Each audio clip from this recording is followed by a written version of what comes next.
मध्य पूर्व में हालात एक बार फिर बेहद तनावपूर्ण हो गए हैं। अमेरिका और ईरान के बीच जारी संघर्ष अब समुद्र से लेकर सैन्य ठिकानों तक फैल चुका है।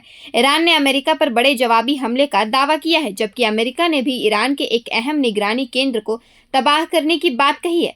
आखिर दोनों देशों के बीच क्या क्या हुआ, आइए आसान भाषा में जानते हैं इस पूरे घटनाक्रम की 7 बड़ी बातें। ईरान ने दावा किया है कि उसने अमेरिका के हालिया हमलों के जवाब में खाड़ी क्षेत्र में मौजूद अमेरिकी सैन्य ठिकानों और नौसैनिक संसाधनों को निशाना बनाया है।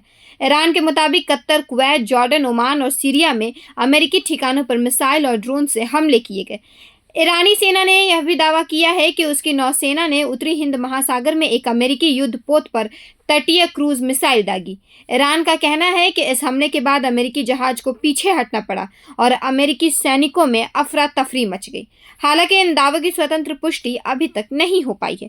वहीं ईरान की रिवॉल्यूशनरी गार्ड यानी IRGC ने दावा किया कि उसने कतर में मौजूद अमेरिका के अल उदैद एयरबेस पर हमला किया।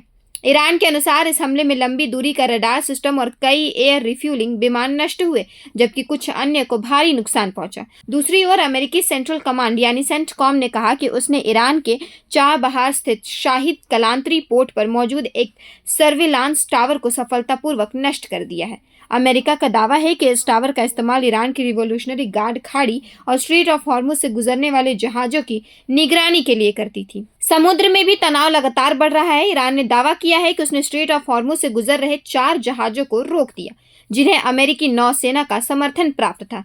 ईरान ने जहाज मालिकों को चेतावनी देते हुए कहा है कि वे अमेरिका के भरोसे इस रास्ते से गुजरने की कोशिश न करें।